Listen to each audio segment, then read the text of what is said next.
Un morto e 9 feriti è il bilancio del gravissimo incidente avvenuto intorno alle 7 a Maniago lungo la strada regionale 464. Da una prima ricostruzione, una corriera con a bordo 15 persone, proveniente da Sequals e diretta verso Maniago, stava viaggiando regolarmente quando dalla direzione opposta è sopraggiunta una Volkswagen.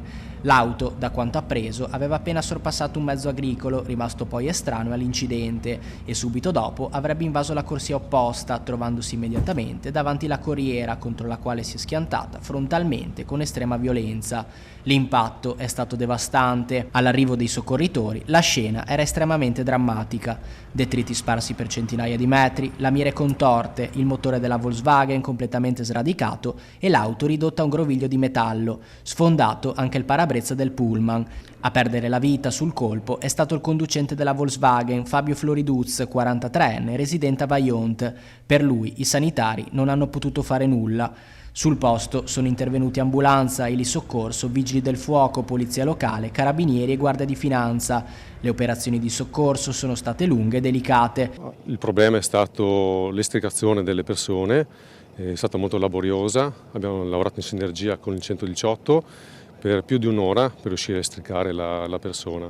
Il conducente della corriera, un uomo di 59 anni residente a Spilimbergo, è stato poi lì trasportato in gravi condizioni all'ospedale di Pordenone. 5 studenti sono stati accompagnati invece in ambulanza al pronto soccorso, feriti ma non in pericolo di vita. Altri 3 sono arrivati in ospedale con i familiari. In totale i feriti ammontano a 9. La strada è rimasta chiusa per circa 5 ore per i rilievi e la rimozione dei mezzi.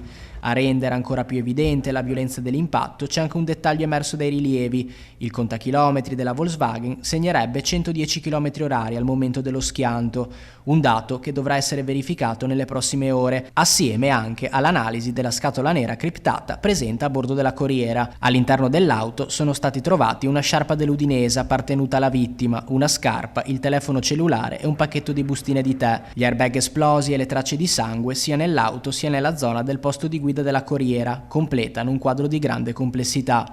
Le cause dell'incidente ora sono al vaglio delle forze dell'ordine.